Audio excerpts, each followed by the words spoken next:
It is a Friday. Rainy Friday, but a Friday nonetheless as we get you ready for the weekend. It is the Sports Huddle on SEMO ESPN Radio.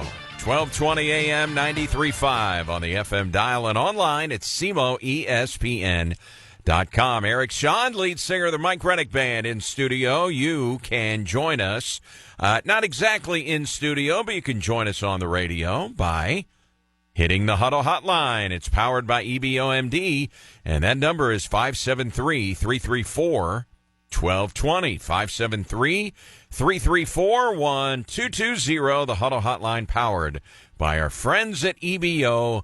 And if you have a smartphone, you can take us with you wherever you go. How often do you listen to things on your smartphone these days, either in your hand or through your car sound system, or maybe you've got a wireless speaker at home? Easy to take us with you. Just go to your app store, find your search bar, and find SEMO ESPN. Just type it in. It's got the Listen Live link, links to our contests and promotions, the latest breaking news, the latest radar weather forecast, a link to our podcast page. It is free. It's the SEMO ESPN app. Free download at your app store. And don't forget, Rusty Hendricks and the SEMO Scramble tomorrow morning at 9 a.m. Michael Rennick in the house. When's your next gig, Mike Rennick Band? Your guess is as good as mine. All right. Nothing pending. No pending. It's softball season. That's right. And baseball season. And basketball season. Yeah. Oh, you're gonna have to fill us in on that. Well, there's summer junior high basketball. Okay. With the Cape City League. All right. Yeah. Where are you playing? Well, I'm not playing. No, I know, not you. Well, it's at the Sportsplex. Okay. Summer. So yeah. Isaac's going. Annie. Oh, Annie. Yeah. Oh, I'm sorry. Junior high girls. Yeah. Oh, junior high girls. All right. Sorry to bypass Annie there. Presuppose. So she's doing multiple sports then. Yeah. Yeah. But I mean, that age, a lot of them are. Yeah. Yeah, no, I was. Keeps them busy, which is good. Busy work. Mm-hmm. All right. We had 5 games yesterday at the Kapahawk Classic, the fundraising SEMO baseball showcase for Southeast Missouri State University baseball. Saw Coach Sawyers, couple of the players, Carson Schreck and Gavin Johnston were up in the press box running the video board, scoreboard. They had the grill going. Coach Sawyers is rolling burgers and dogs up there along with the players, selling Powerade, Gatorade. I think it's just Gatorade, bottled water, all kinds of different goodies. So lots of baseball. However, raining, supposed to rain most of the day, maybe if not all day. So I don't know how many of the 5 games that are scheduled are going to get played today, unfortunately. It sounds like, I bet you talked about some of those players running the video board, scoreboard. I mean, typically, they're on the field playing. It's got to be probably a lot of fun for them to be engaged in that way. Sawyer's flipping the burgers. Sounds like a fun atmosphere. And hopefully it won't get cut short by the rain. I mean, how many times has it rained? And with that turf field, boom, they're back out there playing. Yeah. So you can play pretty quickly after the rain gets out of there. It's just really it comes down to a safety issue. Is the baseball going to be too slick? How hard is it raining? How much tolerance? Yeah. The umpires are getting soaked. So you can play. I mean, but how dry is the baseball? And then you get into things like wet baseball in the outfield. You got runners. Your game plan is take the extra base, make them throw a wet baseball, try to throw you out, that type thing. And then when you've got a wet turf, sliding, you can slide right by the bag. That's probably fun. Yeah, but you can slide right by the bag. Yeah. You think you have slid and slowed down. No, you hydroplane. Got to start early. It happens. Yeah, I mean, the game plan is for all the infielders, keep the tag on the player. There's a chance he's going to overslide the bag, and it happens. Makes sense. So that is the baseball schedule all weekend. Today, if they can get baseball in tomorrow, and then Sunday, 5 games each day. Squirrels played last night. Were shut out by the Missouri Bulls 18U. They saw two good pitchers. And Squirrels are supposed to go tonight at 7:20, then at 12:20 tomorrow, and 12:20 on Sunday. So we'll see how Mother Nature allows the baseball to go. We talked on this show yesterday about the debut of the Brewers' top pitching prospect, Jacob Misiorowski, who was called up, 6'7" flamethrower. Hit 103 miles an hour in the minor leagues, regularly a visit to triple-digit land in the minors, and so we got a chance to see what he could do at the big leagues last night. Missouri guy from Blue Springs, grew up in Grain Valley, Missouri, went to Grain Valley High School, then stayed in Missouri for junior college, went to Crowder College, that is in Neosho, Missouri. 23 years old, made his debut last night, and here's how it went for the rookie. And he gets his first big league strikeout. It is Wilson Contreras. I'm sure Misiorowski's battery mate will love that. Misiorowski family all watching closely. Did he go? I think he did. Yes, he did. It's a strikeout, and it ends the inning. 2 Ks for Team Miz. And the pitch. Swing and a miss. Fastball at 98 at the top of the zone, and he strikes him out, his third strikeout of the night. Oh, wow. Oh, my goodness. He breaks out the changeup. StatCast has it as a sinker. That is most definitely his change of pace, and it is a dandy. And he got him. Misiorowski, his best inning yet. After he walked 2 in the 4th, stranded 2, he comes back with a 9-pitch inning outside Kansas City, just like you did in Nashville. Just do your thing. Not sure what's So it we'll give you It's like a broken record. Yeah, it was 5 strikeouts. It was 5 no-hit innings, no hits. Now he walked 4, and in the 6th inning he went out there. He finished with 81 pitches, and he was getting a return throw from the mound or from the catcher on the mound. Twisted his right ankle, so he was kind of, they came out, they were concerned, but he was cramping too. So they said, we're getting him out of here. I mean, it was the 6th inning. He had gone 5, no hits, 5 Ks, no walks, 4 walks. And so they got him out of there. I don't think there's any concern. You could see on the replay how he kind of twisted his ankle a little bit. But officially, Pat Murphy, the Brewers manager, said cramping. So, he had already been terrific. Standing ovation a couple of times. And then, of course, when opposing pitchers do very well against the Cardinals, Cardinal fans give them standing ovations. So I'm sure in some Cardinal households watching the game on the flat screen, there were some living room standing ovations from the best fans in baseball for his 5 no-hit innings. And maybe if they're friends of his or from Missouri, could be. That's good. That's good. Yeah. The 5th pitch of his career, and he struck out Contreras. That was his first strikeout. His 5th pitch in his major league career was 102.2 to Lars Nootbaar. That's moving. Of his 81 pitches, 14 were 100 miles an hour or higher. You go back to 2008 for the Milwaukee Brewers.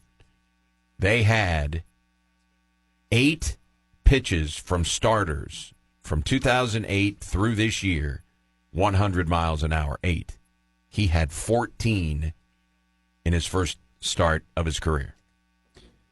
Yeah, it's pretty impressive. I mean, that you look at the lineup for the Cardinals, and the at bats were pretty weak to start the game.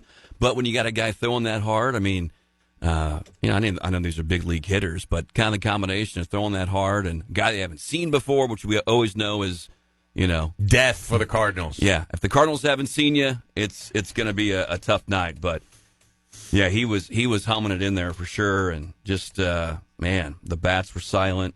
Not a good stretch here right now for the Cardinals, and I know we'll talk more about that, but starting to leak away in the standings, and Got a lot of games and a lot of days coming up, and starting to see some cracks in the armor, I guess you could say. The pitching staff is leaking oil in the last 10 games.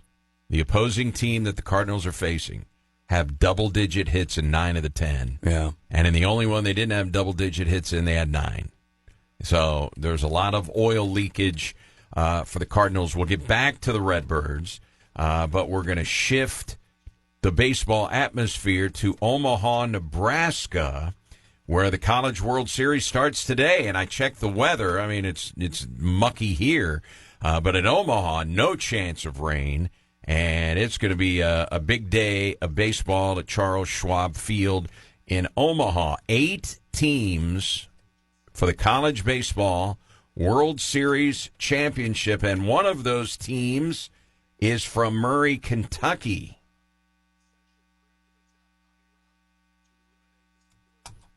Of course, why would we think that the computer would work for us here? But one of the teams from Murray, Kentucky. To first. Ball game. Murray State has done it. Upset in Durham. The Racers race on to Omaha.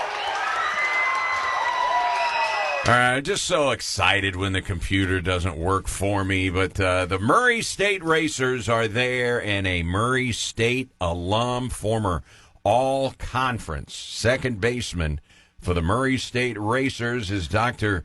Seth Hudson, and he joins us on the EBO MD Huddle Hotline. Seth, word on the street, they may spot you in Omaha. We could have a Seth Hudson sighting in Omaha. Is that word on the street an accurate word? It sure is. I think you know how baseball players are. We're superstitious, so I think the team's going to put a lot of us that traveled down to Duke in a similar spot in Omaha. So I couldn't turn that down. I don't know if you saw it, but Murray State not only vanquished Duke, they got their head coach out of there. The coach at Duke is gone. He took the Virginia job, so that was it. That was the last game he coached. Yeah, a loss it didn't last to the long. race. They announced it about 10 hours after Murray won the game, and Virginia's coach took a big pay raise to Mississippi State. So both those teams are getting amazing coaches, and he's done a great job at Duke. I'm just hoping they don't try to pluck Murray State's coach away and head to Duke. So hopefully he stays, but it's going to be tough. He's done one amazing job in Murray. I'm just proud of these boys and the program they built the right way. I'm sure they're the only team left that doesn't have any NIL paid players in Omaha, so it's pretty amazing, the competition and the level of play that they have for a mid-major has just been crazy impressive compared to when I was playing. I mean, these kids are pretty dang good and competitive, and I think they're going to give people in Omaha fits. Now, Seth, you went out to the Super Regional for a couple days, didn't you? I did. I was supposed to stay for the last game. It was supposed to start at 2, and they moved it, since they were the only game on Monday, they moved it to prime time at 7, and my flight was at 8:30 out of Raleigh-Durham back to St. Louis, so I booked an earlier flight so I could watch the game in my lucky basement is what I call it. And it was, I was just like a typical homer. I was very nervous and excited. I'm more nervous watching than I was when I was playing, so I'm really proud of these guys for handling the pressure, and they seem to do it with ease, and I think a lot of it's the leadership on top, and Skirka and their AD, Nico, they've just done such a good job building this program, and it's been fun to watch. Not many teams get a double dog pile either, do they? No, I don't know if I've seen a game quite in like that, but especially when the closer is literally at the bottom of the pile, and to come out and just get immediate. I was so happy when he rolled over right to the first baseman. It was about the most anticlimactic play, but I was happy it ended that way, other than a gap shot or a walk, or usually that favors the offense there. And I'm glad he regrouped and handled it like a pro. I mean, these kids are good. Former all-conference Murray State second baseman Seth Hudson joining us on the EBOMD Huddle Hotline dropping humble brags. We get it, Seth. You can afford a lucky basement. We get it. So the Missouri Valley Conference into the College World Series. And good trivia question. Who was the last Valley team to go to Omaha? It was Keith Gutton's Missouri State team of '03. That was back in your day. It was. I'm pretty sure it was either Ryan Howard's last year or the year after he was there. I can't remember, but they were loaded. That team was awesome. And the Missouri State team they have now could easily do that too with Caden Bogenpole from Jackson. They're tough. So I wouldn't be surprised if another mid-major team makes a run like Jacksonville State. SEMO's got a bunch of dudes that can get hot, and Missouri State, all these teams can match up really well over a weekend series. So the Racers are the fourth. Now, they expanded the NCAA baseball tournament to 64 in 1999. Right. Murray State is the fourth, number 4 regional seed. In regionals, there are 4 teams, seeded 1 through 4. Murray was a 4. They're only the fourth 4 seed to ever make it that far. The last time it happened, right. Oral Roberts did it 2 years ago. Stony Brook did it in 2012. The first team that did it, Fresno State, Seth, 2008. And, oh, by the way, Fresno State won it in 2008. And they had over 30 losses. So it was that's just a sign of getting hot at the right time and just getting confident. And, yeah, having 30 losses and win the College World Series is unprecedented, especially as a 4 seed, obviously. Pretty amazing. So my scouting report to UCLA would be don't really throw anything in the zone to Jonathan Hogart when he leads off the game. He hit his 8th leadoff. He's the leadoff hitter, and he's got 20 home runs. I mean, 22 home runs now. Yeah, 22. And the thing is, 8 times he's led off the game with a home run, including the super regional victory. And, oh, by the way, Murray State won by 1 run. He is unbelievable. I don't know, where these kids have come from, but to be able to perform like that, and even the very first pitch of the regional at Ole Miss, the very first pitch of the entire tournament, he hit for a home run. It kind of set the stage and set the precedent for the rest of this postseason. He's been the catalyst at the top of the lineup. He's a pretty special kid. All right, we need a breakdown of the guy who is playing your position in a Murray State uniform, Dom Decker. This guy he is unbelievable. 358 average. I don't know what's up with his power. He doesn't have a single home run. It's 18 doubles, but here's the number, okay? It is a 502 on-base percentage. I'm going to say that again, Seth. 502 on-base percentage for the second baseman, Dom Decker. Yeah, his swing is amazing. He can go both ways.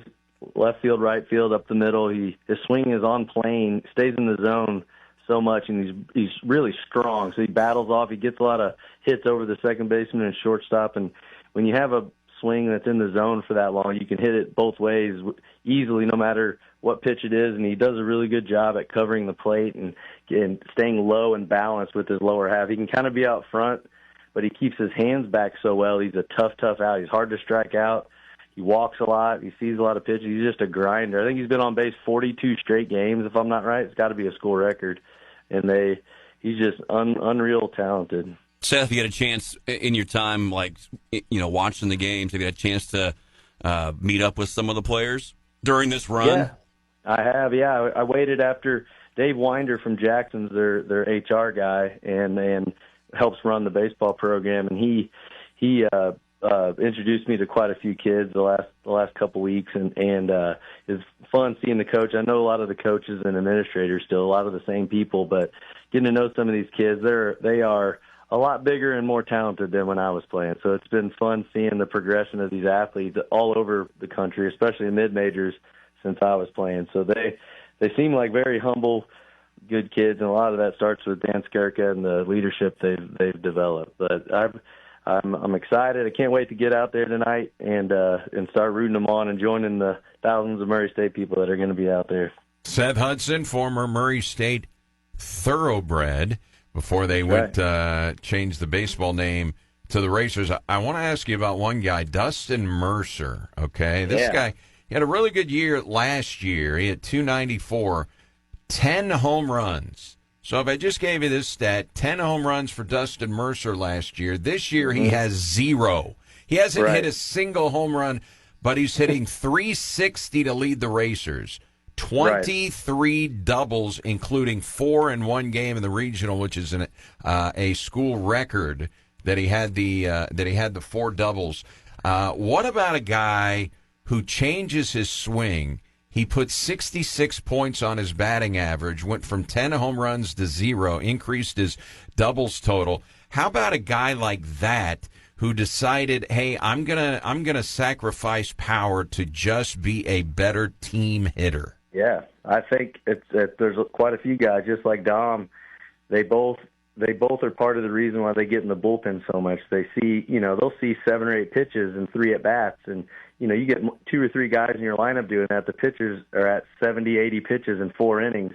And they get in the bullpen. That's why they score so many runs late in games and win and battle back. And even when they're behind, is because they get that pitch count up so well. And he's a prime example. Another really flat, amazing left-handed swing that just can drive the ball all over the place. He loves to hit it to left field from that left-handed swing, and it kind of catches teams off guard down the line. Ole Miss 3 or 4 times in a row, he hit it over the third baseman's head, so it was pretty unbelievable. But guys, I got to run. Patience, I'm getting an evil look from some of my employees. All right, when is your flight, Seth? When are you touching down?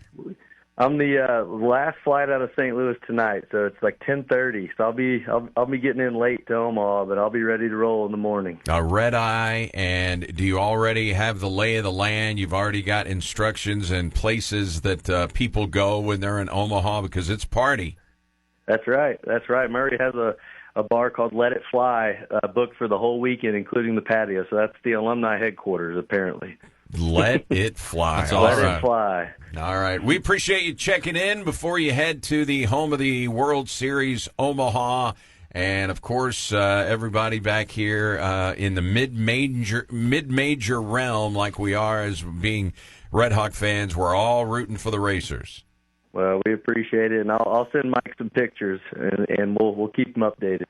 Thanks, Seth. Appreciate it. You got it. Have a good trip. Thank you. See ya. All right, Dr. Seth Hudson. And if you need a spinal adjustment, that is your man. He is, man. He knows. I mean, he knows his stuff when it comes to sports in general, but definitely on the baseball side of things, it's fun to talk with him. So,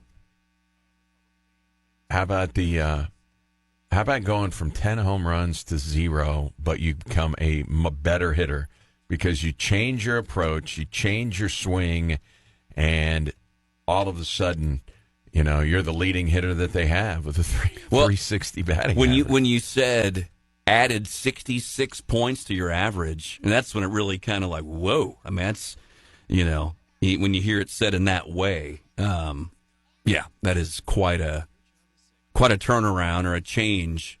I mean, you would take the 10 home runs, obviously, like you did last year. Probably say, hey, yeah, we like his power, but to do a kind of a 180, so to speak, and become, the on base guy, and I know doubles still. Well, you get 20 plus doubles. 23. I mean, that's power. Just right. Just a different way, not going over the fence, but I mean, it sounds like they got some. That's why going out there, I'm sure you've been asked. I'm sure Seth's been asked 1,000 times. What are the chances? I think they got just as good of a chance as anybody. I mean, you don't get this far to go out to the World Series and say that, well, we don't got a chance against these guys. I mean, you're not the final 8 in the country. I mean, that's let that sink in. Final 8 in the country to go out and does that mean they're going to win a game? No. But if they go out and they win a few in a row, I wouldn't be surprised. I wouldn't bet against them. I wouldn't either. Yeah, I wouldn't either. That offense, and they've got just enough pitching. They've got a good closer. The one thing you'll want to watch tomorrow when Nick Schutte takes the mound, their ace, is he walking people. That's his one bugaboo is he's got a high walk total, but when he's not walking guys, He's not getting raked Yeah. very often. So, to keep the free batters to a minimum, hit batsmen and walks. And their closer has been terrific. Not only does he have a good enough fastball, you've got to respect if he can hit 92 with the fastball. You've got to respect that. I don't care what level you play. And we saw Duke and Ole Miss and Georgia Tech have trouble with him. But then he changes speed so much. Not does he have a curveball. He's got the big, slow bending curveball. Yeah. There's so much of a velo difference there that it gives some of these guys trouble. And one of the reasons why he is so effective. When you watch him throw, and 7, 8, 9 is what he has gone. Last couple of times that I've watched him pitch, he's pitched the last 3 innings of the game. Yeah, he's old school. Goose Gossage, Bruce Sutter get a 3-inning save. Yeah, but he doesn't look like he's gonna hold up. He looks like at first few glances that he's going to be hittable. But there's something about him that and maybe it's that velocity change. He can spot the breaking ball in the outside corner, and then he can paint the other corner with his fastball. And some of the guys that you're thinking, okay, this guy may hit a home run. He puts it by him, so it's been pretty darn effective. So the College World Series starts today. Now Murray doesn't play until tomorrow. So the way that the format is in Omaha, you've got 8 teams, and so it's 2 brackets and 4 teams in each bracket, and the winner of each bracket, double elimination, will meet in a 3-game series for the championship. That's the way it works. 8 teams. The first game, and all these games are on ESPN, not ESPN, the Ocho, ESPN. You can get it on ESPN Plus. But that's the ESPN broadcast. So they'll have the big announcers. It's on the big flagship channel, ESPN, 1 o'clock today, Arizona and Coastal Carolina. Coastal Carolina, the last quote-unquote mid-major to win the College World Series. They did it in 2016, the only other time they've been there. The Chanticleers, one of the great names. Wow, that is. In college sports. And so that's at 1 o'clock. And then at 6, it's Louisville and Oregon State, Cardinals, Beavers. And then tomorrow, it's Murray and UCLA at 1 o'clock. And then many think these 2 teams are the favorites, LSU and Arkansas. They come from the best conference, Sure. SEC. Oh, absolutely. You don't follow college baseball. What do you mean SEC? I mean, they had the best football conference. Last year, they had the best basketball conference. They've also got the best baseball conference? Yes, they do, and they have for a while. But it's LSU, Arkansas, tomorrow, 6 o'clock. We will be carrying the Murray game tomorrow right here. Nice. 1 o'clock. We will carry a lot of the College World Series, barring a Cape Catfish game, if they're at home. So they're not home again until Tuesday. Yeah, so we'll at least have, I think, the first couple Murray games for sure, maybe some others. So stay tuned here for Murray College World Series coverage. If there's a pretty big sporting event, I'm gonna toot our horn here. 1220 has been an all-sports station for a long time. I've been here for a long time. 97 was when I got here, and they were all sports before I got here. When I first got here, they were the Sports Monster. Yeah, I remember that. That was the name of this. We were an affiliate of One-on-One Sports. That doesn't even exist anymore. And I mean, so we've had a lot of iterations here, name changes, things, but it's always been about sports. And when there is something rather big, we normally have it. I mean, we've got the Blues. Obviously, we've got SEMO Athletics. But World Series, MLB playoffs here. NCAA men's basketball tournament here. Super Bowl here. We've had the Stanley Cup Finals a lot over the years. NBA championships. Am I primetime football? NFL Sunday primetime, night, Thursday. Monday night football, Yeah. Thursday night football. You can get it here. I mean, if there is a pretty big sporting event and you can't make it to a television, we have always had it right here. And now, College World Series, and we got a little extra interest, even though we don't ever root for Murray State any other time. I like how you put the mid-major, us mid-major fans. We are. Yeah, I mean, of course we're rooting for, I mean, there are plenty of SEMO fans that will root for Mizzou. Some don't root for Mizzou. Right, yeah. But, that's the big conference. Yeah. SEC, that's where Mizzou plays.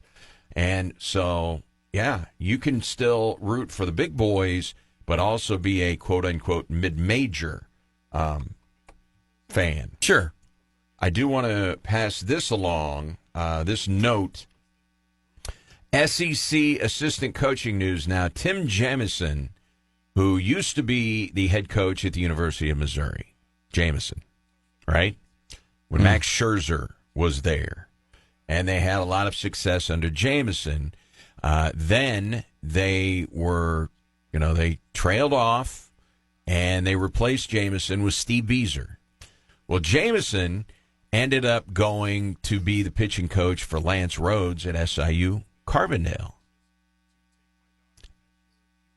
Okay. And then when the new coach for Mizzou got the job, Jamison came back as the pitching coach. So he has been the pitching coach at Mizzou. Well, he has stepped away. He's been coaching a long, long time. He has stepped away, so they need to replace him. And they are getting ready. This according to Joe Healy for D1 Baseball. They are going to hire former Illinois and Virginia pitching coach Drew Dickinson as the replacement in Columbia for Tim Jamison. So Jamison was with, when Beazer got hired, he left the program, is that right? Yeah, that was it. I mean, they replaced him. And then he went... I don't know if it's fired, didn't renew his contract, right. But he was out. He went with Lance Rhodes and SIU. He ended up going to, yes. Wasn't Lance... Was the pitching coach for Beazer here. And Mizzou? And Mizzou. He was the pitching coach for a little while, and then he was the recruiting coordinator. They brought in a different pitching coach, and then Rhodes ended up getting the Saluki head coaching job, and he's still there. Yeah. He's won 40 games again. Sure. This year. Having great success there. So, wanted to pass along that. Last night, what I think is fantastic, do you ever hear about an account on Twitter or X called Freezing Cold Takes?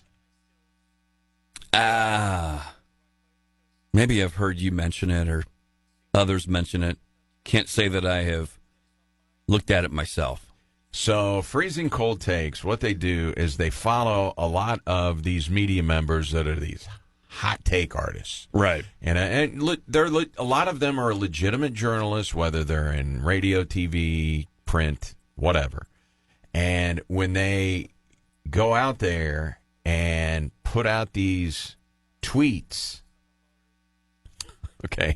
they put out these tweets that do not age well. Okay. You got to get your tweet out quick. Yeah. And so they will repost those, Freezing Cold Takes. And it's a pretty big account on Twitter. They have 641,000 followers. Mm-hmm. Would you say that's a big account? I'd say so. Freezing Cold Takes, it's a great account. So last night, we are into Game 4 of the Stanley Cup Finals. And the Florida Panthers jump all over Edmonton 3-0 after one period. Here come all of the tweets. Because you've got a whole intermission. You got 15-plus minutes, intermission between periods 1 and 2. Here come the takes. And I'll just read you a few of them. And the reason I'm reading them is because the Edmonton Oilers would come back in the hockey game, not only tied it at 3, took the lead 4-3, but with 18 and a half seconds to go, Florida tied at 4-4. They went into overtime. They were dead in the water. Edmonton down 2-1, down 3-0 on the road in Sunrise. So they went into overtime. Now Ekholm. Clock pulls it. Cross-ice pass. Draisaitl towards the net. Score! Leon Draisaitl in overtime. The Edmonton Oilers tie the series 2 games apiece. How good is Leon Draisaitl, man? How good is that dude? It's his 4th overtime game winner of the playoffs this season. That's a money player. Putting it in the net whenever it counts. He just came onto the ice for a shift. The puck gets tipped, and he goes toward the goal. I'm going to say he's still 22 feet away, but he's got a defender on him, and it's on the right side of the ice. He's got his stick. He's holding it with his right arm.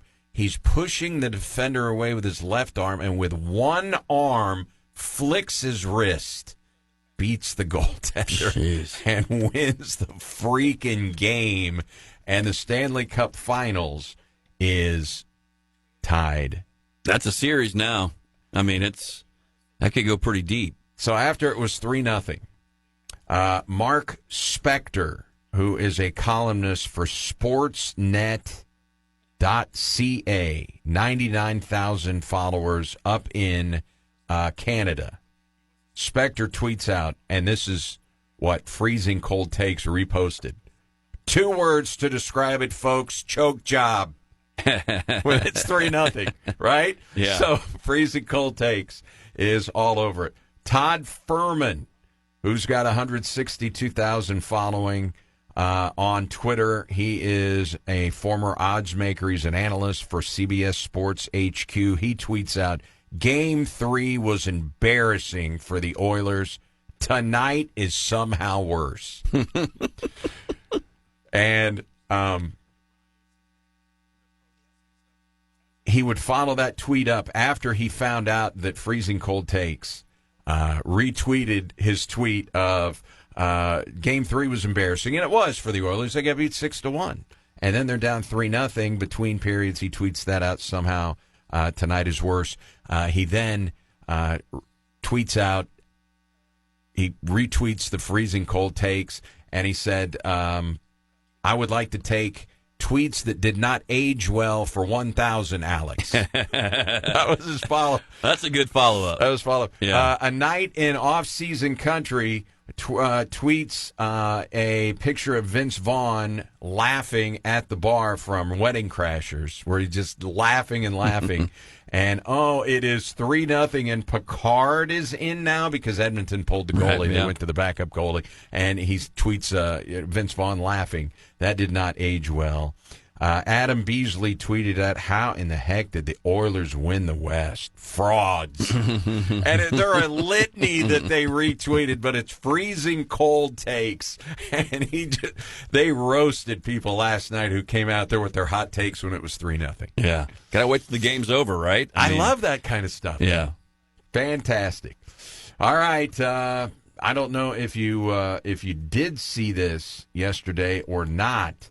But while the Cardinals are trudging through a 5-game losing streak, the Cubs were at Wrigley last night. So now with a man at first and 2 down, it'll be PCA.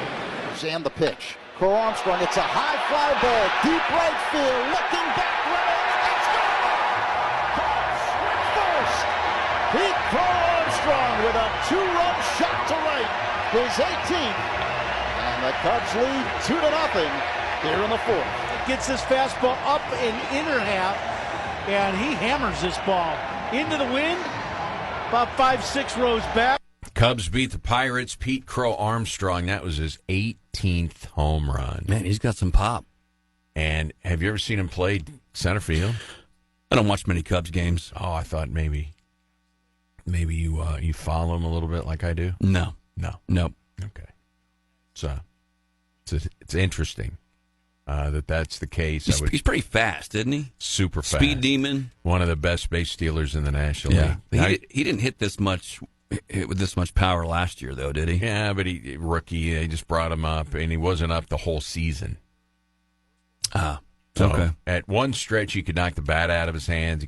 He wasn't making contact, and then all of a sudden, Guys figure it out, right? And he appears to have figured it out. Cubs now 5.5 game lead over the Brewers. The Cardinals are now in third.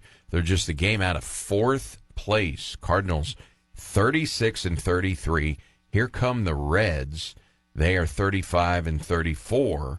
So the Reds are just a game behind the Cardinals. Cardinals half game behind the Brewers. And the Cubs 42-27 through 69 games. Just want to point out, last year, and the Cubs made a charge, and they missed out on the wild card right at the end last year. Last year, first year for Craig Counsell as the manager, through 69 games, the Cubs were 33-36 last year. 33-36. Through 69 games this year, 42-27. Now, obviously, the record will maybe should easily sway your answer to this, but you like Counsell as manager of the Cubs? Oh, yeah. Jess and I would talk about it on this show for quite a while. Even when Matheny was the manager, I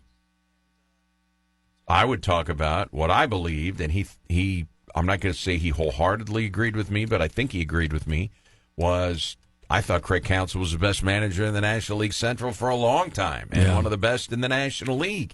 Milwaukee's always there. Now, I realize they're still there since he's left. Pat Murphy's done a nice job. Some of that has to do with the front office, too. Sure. I mean, their good guy drafted this Mizorowski kid. Jackson Churio just hit his 12th home run of the season off Sonny Gray last night. They've drafted well, and, I mean, they are making another charge. Remember how awful their year was to start the season? Weren't they like 1-6 or 1-7? They got swept by the Yankees. Remember those 3 home runs on 3 swings by the by the Yankees to start the season, and everybody was torpedo gate. Yeah. Torpedo bats. Yeah. And the Brewers have responded marvelously. By the way, it is 7:10 tonight. Eric Fetty against Brewers ace Freddie Peralta. Now, if Jess was here, he would point out that Peralta's career numbers against Cardinals have not been that good. Now, he's been better the last few times against the Cardinals, but for a long stretch, Peralta was very good, but he just, I'm not going to say Paul Skeens couldn't beat the Cardinals. I mean, that's just the way it was. He's been better against the Cardinals, so it's Freddie Peralta. Do you think about... Go ahead, sorry. No, go ahead. Well, do you think about changing up, making another little adjustment to the Cardinal lineup? I mean, Nootbaar's just not getting it done at leadoff. No. Not getting it done at all. I mean, and I know, Mason Wynn went on the terror. And really, I mean, as we've said before, that stretch of winning that the Cardinals went on really started whenever Wynn went from batting 8th or 9th to batting second. Not saying that was the sole reason, but his offensive production obviously helped boost the lineup. He has spent time at leadoff. Do you think about Mason Wynn moving to the leadoff spot and flip-flop him and Nootbaar potentially? I know that you may... Or move Nootbaar down to 7th. Well, who do you have? Yeah, I mean, I guess you could probably adjust from there potentially. I know they like to play the maybe lefty righty, but Donovan's not. He wasn't in the lineup last night. I think he says his toe was feeling better. Doesn't think an IL stint will be necessary, but Nootbaar is just struggling big time. Got to get some action at the top of the order, and he's getting more action than he has in a while. Remember, he had the 2 long stints on the injured list. I mean, this is probably the most stretch of games he has played in his major league career consecutively. I mean, he's in there almost every day. Fatigue could be playing a factor here. We talked about it a little bit yesterday. Yeah. Fatigue, a factor for Victor Scott as well. He's been scuffling. Herrera has slid a little bit.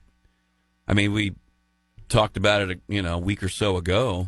That and I heard you mention it again with Rusty yesterday. I mean, the stretch if you want to use the phrase, the dog days. I mean, they're in the dog days with this stretch of games. So, doesn't appear to be a lot of help in the minors. I know they called up Michael Ciani. They went to now. The last day that you were here, which was Wednesday, I said I need a taste of Andre Granillo. I remember that. I need a little taste, and you got it. He pitched last night. They called him up from Memphis. Yeah, and were you hoping that whenever you heard that Roycroft was being sent down, that it was going to say DFA'd? He's got good stuff. I think he's got because Valade got DFA'd. Yeah, right. We don't even know why he was here. He was Taylor Motter. That's who he was. Yeah.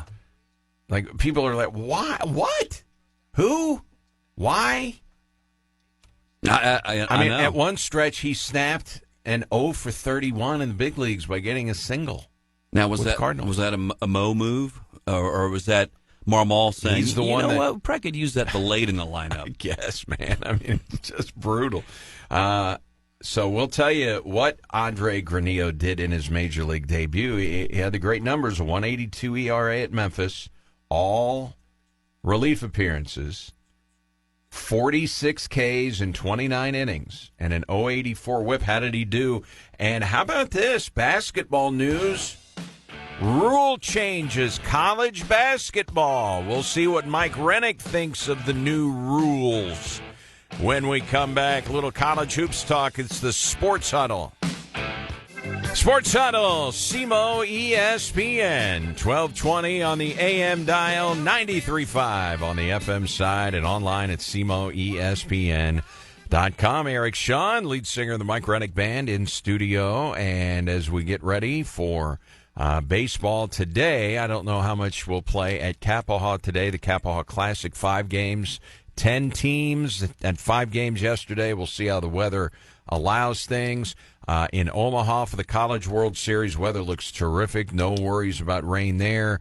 The Cardinals will be in Milwaukee for Game 2 of that series with the Brewers. Remember, this is a 7-game road trip.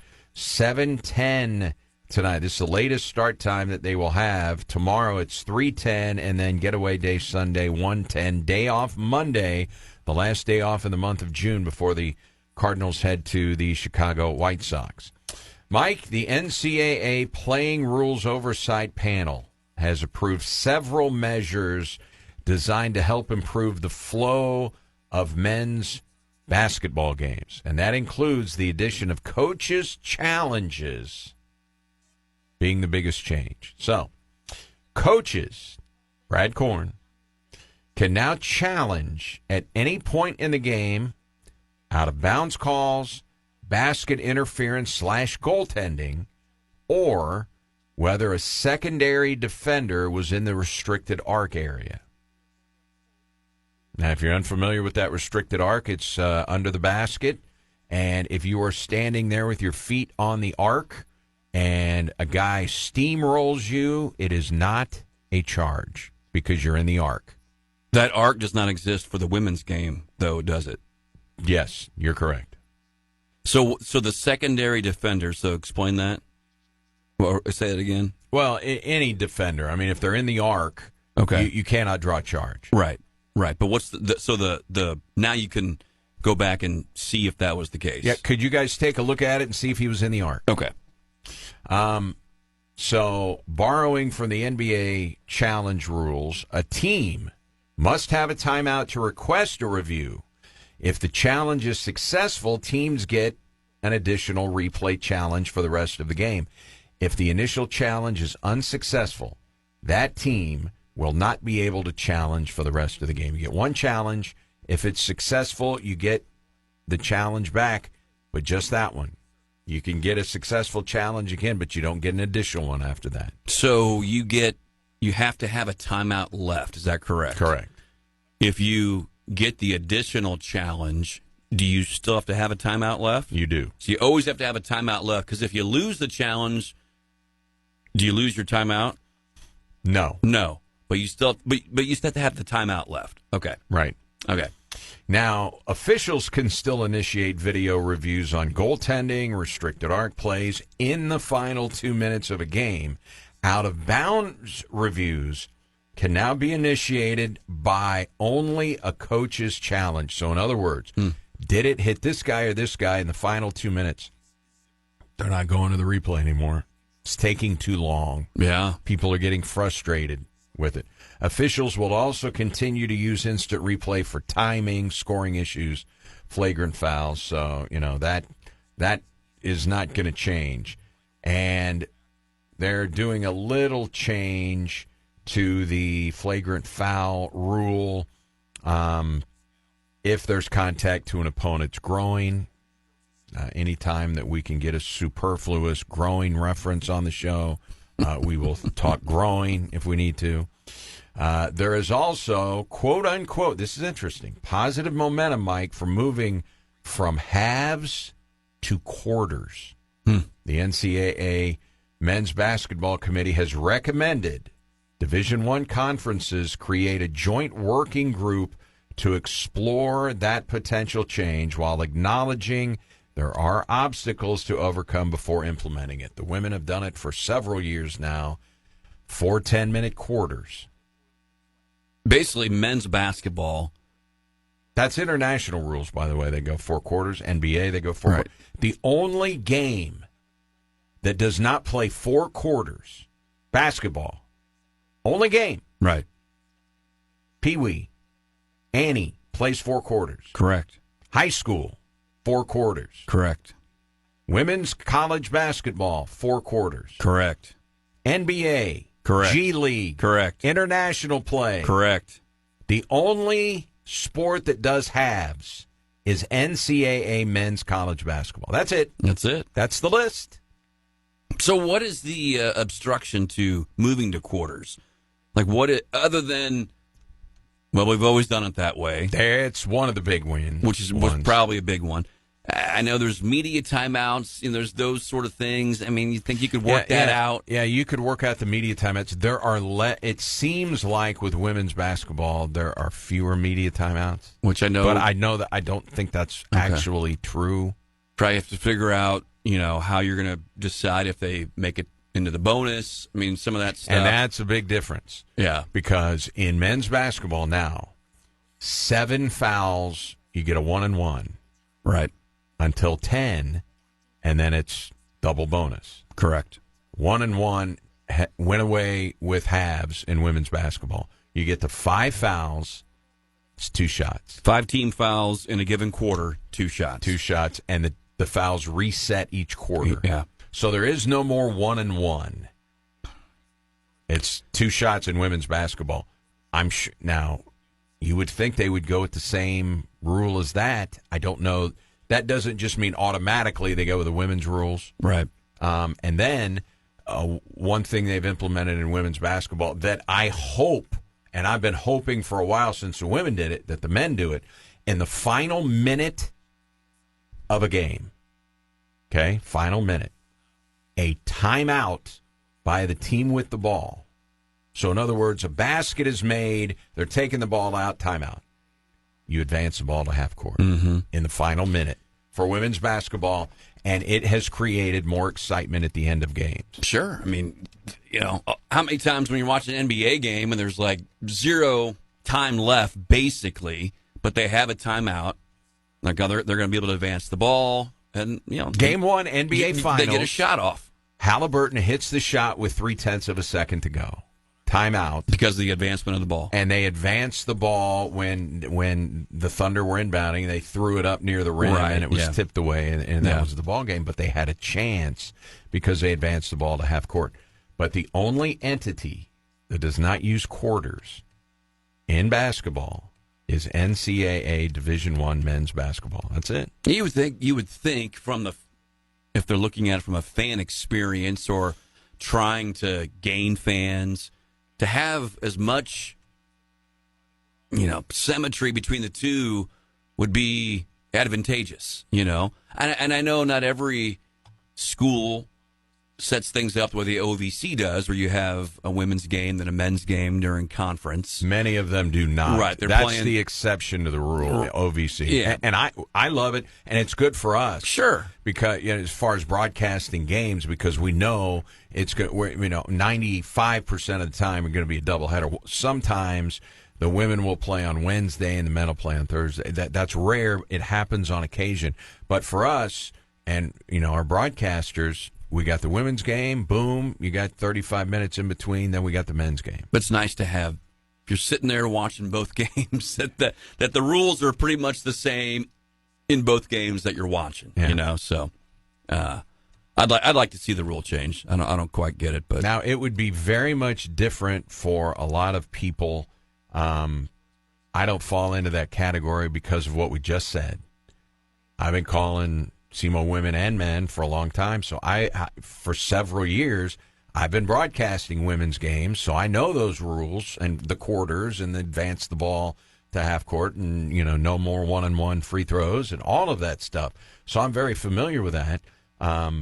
I think some pushback is, this is the way we've always done it. Mm-hmm. And I don't know how much different strategy there would be in terms of, okay, there is no more 1-on-1. Right. Sometimes maybe you'll send somebody to the line knowing that it's a 1-on-1 and you got a good chance that he's going to miss and you get a rebound, get that second shot. Yeah, I was thinking the same thing. I mean, there is strategy in that. Yeah. I mean, that you're going to play the hack-a-shack game and hope that they miss and get the rebound. Probably gives you a better chance late in the game to get back into the game potentially if you're losing. So I thought you would find that interesting. Wanted to bounce that off of you in terms of potential rule changes. And I think that there are probably some people listening who are basketball fans. And when they heard NCAA men's basketball is the only one that uses halves, they're kind of thinking, high school, summer league for youth, women, international, NBA.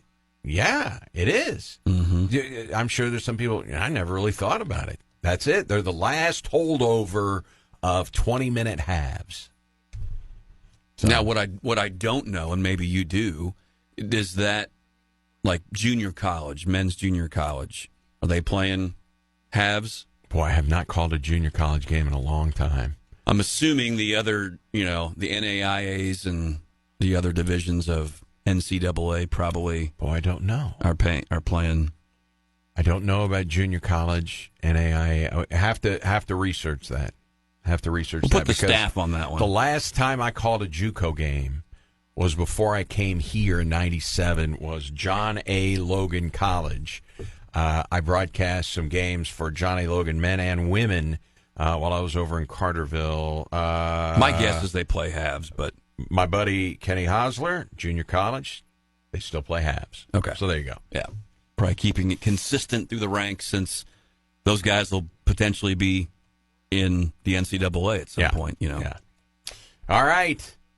So we've got College World Series. We've got Game 4 of the NBA Finals tonight, 7:30 ABC. The Pacers host at Gamebridge. The Thunder, who were 5.5-point favorites before Game 3 and lost, they're even a bigger favorite tonight. Everybody thinks the adjustments will be made. They'll come out angry, and nobody's going to beat the Thunder 2 in a row in the playoffs, I guess, is what the thought process is. ESPN Bet has the spread at 6.5 now. So they're a point stronger of a favorite than they were going into Game 3. Thunder. That's odd, isn't it? I mean, you would think it'd be the opposite way, but I don't know how they said odd. I don't bet. I just find it interesting to go and look at the spreads. Mm-hmm. Well, hey, this Indiana's, I think after the last game you thought, or the game before, you thought, okay, this is more like what this series is supposed to be when OKC blew them out, but quite the different trend last game, and I want Indiana to win. There was a while there where I thought the NBA and the NHL were going to be kind of, stinkers, but I think both these series are going to go pretty deep. Things have tightened up. I'm going to hold my hot take so I don't get it frozen on me. One more note, since the Cards are in Milwaukee. The Brewers has starting pitcher name Aaron Savali, right? Now, Savali hadn't been all that great, right-hander. He's 1-2 with a 4.91 ERA. So when they go down and they bring up their star prospect, Jacob Mizorowski, last night, you've got 5 starters in the rotation, Brewers. So they had to make a move, right? Mm-hmm. Aaron Savali got demoted to the bullpen. Or if you want to phrase it, he was transitioned to the bullpen, moved to the bullpen. And he immediately, I don't care that we've got a chance to go to the playoffs again, and they do. They could chase down the Cubs. I mean, they're good. Sure. So Savali immediately, I want to trade. For going to the bullpen. Because he got moved to the bullpen.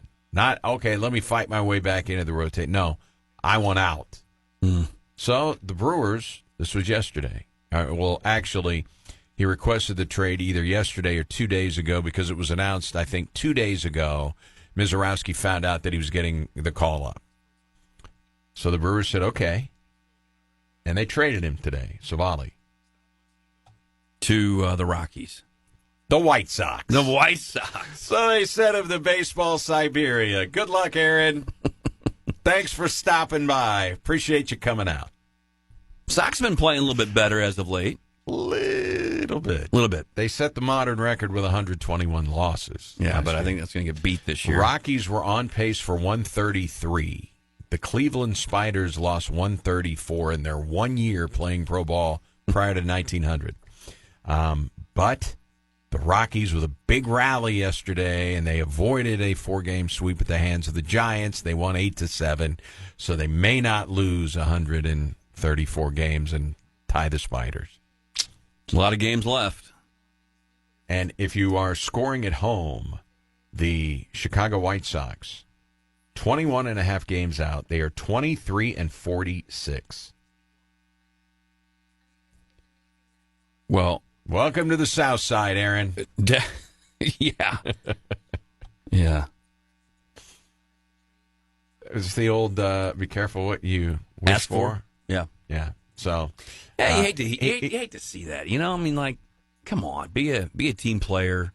Like you said, okay, maybe I need to get better. Maybe I need to work harder and get myself, back into the rotation. So I kind of like what they did. Said, you want to trade? Okay, here you go. We tried to swing something. Enjoy it. We tried to swing something with the Rockies. They didn't want you. Yeah, that's right. Sorry. Yeah. But thanks for stopping by. At least it was an easy move for him. Not too far away. Yeah, that's true. Yeah, that's true. That was the one nice. Could be very nice piece. We're trying to accommodate you. You can still make the commute in your SUV if you need to. Yeah. All right. Say hello to the radiant and ravishing Dawn Chon. She went to the Squirrels game last night at Capohaw. She'll be there tonight if we play. She's got another day off before working on Saturday and Sunday. Hope she has a wonderful day. Big plans for the weekend? Basketball, softball. None of that this weekend. Just all right. Going fishing then. Yeah, going fishing. Yeah, that's good.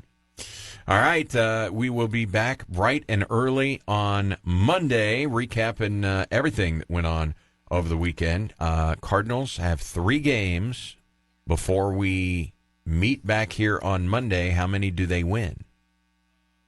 They're going to go 1-2. I agree with you. 1-2. I agree with you. Home wrong. They're saving it for the White Sox. Hope they go 3-0. Maybe they'll face Savali. Yeah, maybe. All right, have a good weekend. See you. All right. That's the lead singer of the Mike Rennick Band. Enjoy your weekend, everybody.